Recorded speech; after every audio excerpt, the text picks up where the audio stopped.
Welcome back to Carlo Perusa MMA. I am Carlo Perusa, and today I am with one half of the Combat Night main event going down Jacksonville, Florida this Saturday. He is Donald Trump Bush taking on Christian Lohsen main event.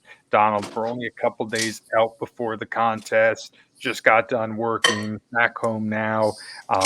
What is the mindset? What is the thought process right now, knowing that you're only hours, I guess you could say 48 to 60 hours from fighting?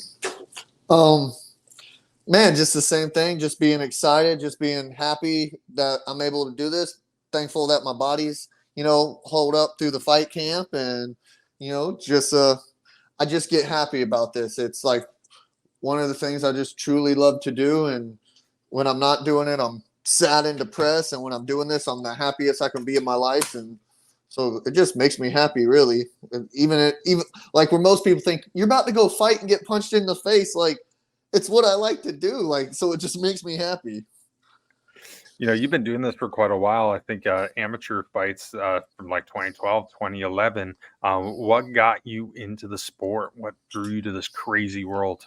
Well, after wrestling, I uh, I didn't really know much about jujitsu. I didn't go to college for wrestling or nothing. After high school, you know what I mean?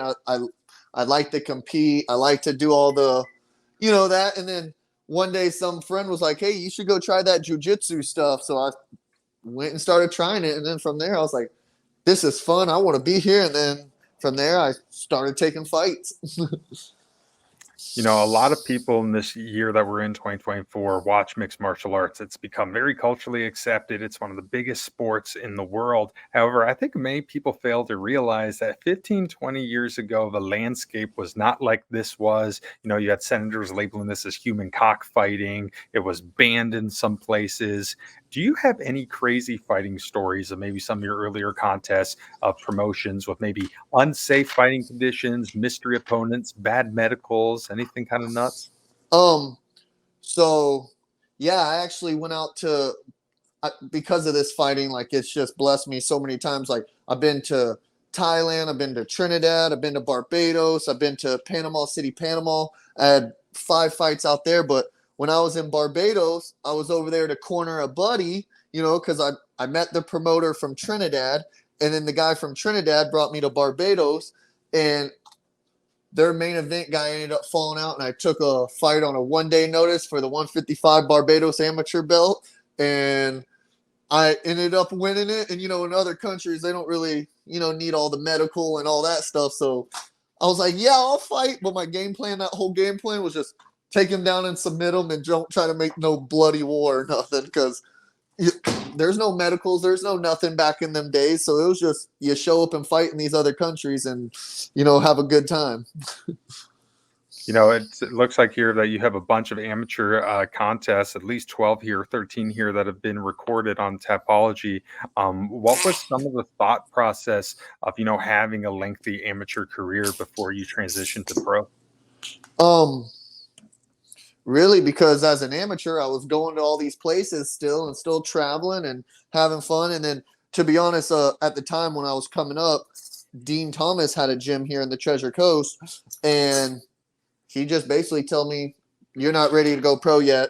Take more amateur fights. Let's go, back to these other countries. Let's go here. Let's go, let's take more amateur fights. Just keep cleaning out the division." And what I mean? Just and then eventually, after I went 14-3 as an amateur, uh, it was time to go pro. I'm like, okay, I've had 17 fights, and then you know what I mean? So it was just getting more where, sometimes I see these guys go pro and they got 5 fights, which you need in the state of Florida. And then, what I mean? They're trying to rush their pro career instead of maybe taking a little bit more time in their amateur career.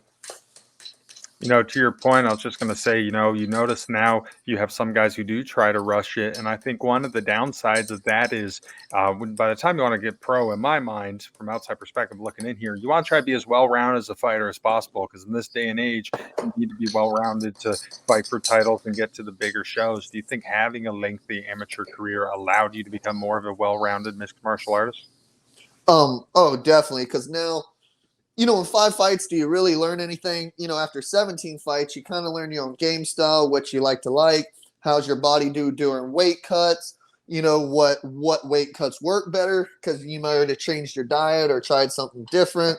And then after just 17 fights, you pretty much fought almost every style. So now you're pretty much well better rounded where, 5 to even 8 fights, I don't think that's a lot, you know what I mean? And then all of a sudden you might have trouble with this guy that's have, you know, 13, 14, 15 fights as an amateur. And, you know what I mean? But then also it's got a lot to depend. Like if you already went to college and you're, a national D1, like a Bo Nichols, well, I can see you having a couple amateur fights and going pro. Another thing a lot of people I think fail to realize is the sacrifices it takes to be a mixed martial artist. I think especially at the regional level. I mean, I think people get accustomed to looking at Conor McGregor and some of the bigger names in the sport who are making hundreds of thousands of dollars on a fight. It's not like that for everyone. A lot of people at the regional level, they have families to support, they have jobs. You just came off of the construction site. How do you get through these sacrifices? What motivates you to get through it? Really just trying to be a better me. That's what makes me feel better. Just because after work, I got to go to work. I got bills to pay. Everybody got rent or, a house loan or, you got car payments. So, going to work's going to work. But it's like, I can't just come home and sit on my couch. It's 5 o'clock. I'm getting home. I can't just sit on my couch and watch it go till 9:30, 10 o'clock. And then you go to bed. I'm like, that was 5-6 hours I just wasted just sitting here on the couch. I'm like, so going to the gym is just makes me happier. It just like it shows like, okay, I got a purpose. And then I just love it. You know what I mean? Just going there, seeing the different people, hearing about their day. You know what I mean? Oh, well, we did this or that. And then at the end of the day, we're all on the mats and we're all happy. And then we leave there and we're like, hell yeah, that was fun. You know what I mean? Where I'm not just going to sit on my couch for the next 5 hours and wait till it's 10 o'clock. Now, your fight on Saturday, taking a guy, Christian Lohsen, pretty sure you've done a little bit of training with him in the past. To me, this is the fight that I'm the most looking forward to on this card. I mean, both of you guys have unbelievable moves on the ground. The grappling is great here on both sides. He's a type of guy, he's landed banana split finishes. He's made a really big name for himself in the grappling department, in his overall ground game. Does it excite you to fight a guy like this? Yeah, actually, when Combat Night called me, or I actually called them and said, hey, I want to fight, blah, blah, blah. They're like, oh, we got an opponent, but you know who he is. Most people in this field don't like fighting their friends or whatever because, they're all trying to make it to the UFC and nobody wants a loss on their record. And I was like, bro, give me your toughest guy. I want to fight. You know what I mean? And they're like, well, we got Christian Lohsen. His opponent just fell out. I said, yes. I was like, yeah, let's fight. They had to get back to him and finally they got back to us and everything went great. And, I'm just excited about it because I know he's a tougher opponent. So you can't take people like this like a slouch. So it makes you push a little extra, it makes you run that little extra. It just makes you drive a little bit better where say, you're fighting a guy where he's 0-3. Well, it doesn't kind of get you excited or something, but sometimes you just take fights that, are like that when you're building your amateur career or something like that. But as a pro, I'm trying to fight the best people in the state of Florida right now. He's fought on some bigger shows himself. Obviously, the Contender Series, he has a win in the PFL. Do you feel with the win over him that can maybe help propel you to get on some of those bigger shows as well? Oh, definitely. Yeah, because, I've already watched some of his videos. Well, not watched some. I watched all of them that I could find. And, I studied them and just what he had to do. And just, man, even be able to fight on the Contender Series and also fighting on the, the PFL and stuff. And I actually fought his opponent that he fought in PFL. I ended up losing by decision, but it was all a great fight too. And I got to get out of the state of Florida and got to go up to that guy's hometown. And, it was a great fight. So I think just fighting this guy, it's going to, excel me. He's 10-2. I come win this fight. I'll be 9-3. And then from there, either I'm going to be fighting for the Combat Night title or I'm going to be going to the UFC or ONE FC or PFL or, one of these bigger organizations are going to start seeing it and noticing what's up. When you look at this card, it's very stacked all around. I think there's over 20 fights between the main card and the undercard. I mean, you got a guy, Torres Finney. He's also been on the Contender Series. He's fighting on it. Quinton Bray, Corey Taylor, the co-main event. It's definitely some very top prospects and regional fighters. Do you enjoy that? Do you get a kick out of being on a card with a bunch of other very high talented guys? Yeah, man, I enjoy just watch it. That's my problem. They want me to sit in the back and, have to listen to the state. I'm trying to sit in the crowd and watch the fights until my fight comes up. And then I'm like, oh, it's my time to fight, because it's hard just to sit back there and not watch it, or you're in the back room. Like, I want to sit out there and watch all my friends and watch these people and, see what they're doing so I can learn. It is nice having, better people. And then just also, it's just a great night. Like, you don't like fights, then you shouldn't be there. But most of the people love fights, and they love being there, and they love the energy and the vibes, and yeah, it does make it a lot more exciting. How important do you think it is to have organizations like Combat Night that allow regional fighters a pathway to maybe to go to the PFLs or the UFCs? Oh, it's awesome. We need Combat Night in our lives. If you're an MMA fighter and you live in Florida, obviously you know who Combat Night is, and you need them in your life, because without them, you ain't gonna get no fights. There ain't that many pro shows in the state of Florida, and there's amateur fights, but there might be one every 3 months, where Combat Night's pushing them out every month, so you can get a fight, you can find your fights, these guys are always trying to find the best fights, so they're not afraid to reach out to you, and and talk to you and say, hey, you need a fight for us, so we can show you. And obviously they've showed numerous results about people being in the PFL, to having people being in one FC, to sending people off to the UFC and stuff, you know what I mean? And then from there, it's like, Mitch is helping create a little pathway, then the rest is on you to do what you need to do to get to that next level too. When you first started getting involved in mixed martial arts, did you ever see or envision how big it would have gotten on a mainstream level? Oh yeah, I already knew. Uh, just because I started when I really started training. Back when I met Dean Thomas and stuff, and then just looking back at the fights, like, I already knew people are addicted to fighting. Like, it's in our nature. It's in our blood. It's from generations to generations. As humans, we've always fought. So it's just a way of knowing how to sanction it and make it the right way, so people weren't thinking it's a bloodbath. But now you got bare knuckle that's legal. And, I knew it was going to succeed everybody's expectations when I was younger, just because I understand the process, the growing, and just understand it's not that it can't grow. It's getting the state to approve, like, okay, you can go fight. This ain't that bad as people think or thought it was. You just mentioned bare knuckle. That's something that I've been able to cover a lot of, is the bare knuckle MMA. I'm not sure if you've done bare knuckle MMA, but I think you've done some bare knuckle boxing in your career. Overall, what do you think of this phenomenon?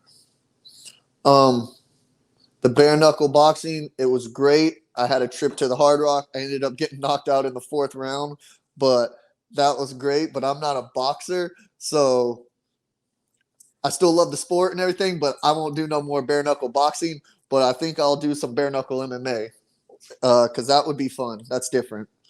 One thing I thought of with your skill set, especially, do you feel like doing the bare knuckle MMA, you'd have maybe more of an advantage grappling without the gloves? Yeah, I've been calling George Masvidal, not calling him out, but I write on his Instagram and everything, and I'm saying, tag me, put me on the bare knuckle MMA fights. I tag Dean Tool, all these guys. They need to put me on the bare knuckle MMA show one time, and they'll love me, and they'll put me on the next 20 of them if they have them. You've really become kind of a staple at Combat Night. I think you've claimed yourself as being one of the most exciting Combat Night fighters in the past. And I mean, it's the personality. You have a very infectious personality, very happy-go-lucky. How important do you think for your success in fighting is it to be relaxed like you are and, try to have a good time out of it? Well, that's all we can control in our life is our emotions, and you got to have a good time. And talking about that, I am the most exciting Combat Night fighter. And Mitch, this better be for an interim title fight because I see the champ's always getting hurt, and he hasn't defended his title since before November. So it's time to put up an interim title, and me and Christian fight for this, and the winner fights for the real title. That's what I think. You know, when you're going into it, when you're going into a contest over a guy who is a very high level grappler, how does that affect your training camp at all? Does that do anything more? Are you focusing more on certain things, or is it really just the same? No, you still focus on the grappling a little and understand it, but once you start holding positions and you're fucking wailing him in his face and he's covering up, well, now the jiu-jitsu, like there's a lot of black belts in the UFC, and you know what I mean, they get knocked out just as easy because jiu-jitsu competition ain't MMA competition. So there's different holds and different punches, and then you got to worry about maybe an elbow catching your eye and cutting that from the ground, and you know what I mean, and then there's different positions you just don't put yourself in compared to like say gi jiu-jitsu to regular, you know, regular no gi competition, and then you got real MMA competition. So it's just I like the Khabib method, hold and smash them. You know what I mean? You smash them all. You know, what are your thoughts? Like, I've been to a bunch of shows, and one thing that just absolutely makes me go crazy is when you have jiu-jitsu practitioners, when they're rolling, when they're fighting for positions, you see the fans, they start booing. They don't really understand what's going on. They don't appreciate it. As someone who has a lot of wins by submission and has practiced these traits on a daily basis, how do you respond to that? One, I don't even hear them when I'm out there, so I don't even care. Most of them are drunk and wild rednecks like me, so they just want to see some stand-up bare knuckle stuff. That's why they love the bare knuckle fighting, because they just get drunk out in the crowd and they just want to see people get knocked out. They don't want to see really people laying on the ground, but there's a big technique on the ground too. You know what I mean? But most people just drunk in the stands and they want to get their $40 worth, so they just want to see slinging and knockouts. You know, so the fight that you're on Saturday, it's a Star Wars themed night, obviously on May 4th. Will the May 4th be with you? Something like that. Yeah. Have you thought, if you get the job done, you do your victory speech, have you thought about maybe adding a little Star Wars component to it to fit the night? I don't even watch Star Wars. I don't even watch Star Trek. I don't watch Star Wars. I just know of Yoda, the little Yoda guy. That's all I know. Maybe they could. Yeah, I Maybe don't they watch could give you a none of lightsaber that. or something. I don't watch none of that nerd shit. All right, Donald. Last question for you, man. In a perfect world, what goes down Saturday when you face Christian Lohsen? He comes out with a broken nose and he's got a cut under his eye. He's bleeding. I got a little blood on me, and the fans fucking love it. And at the end of the day, I get my hand raised. All right, Donald. Well, I appreciate you talking to me today, and I wish you nothing but the best on Saturday, my man. Appreciate it.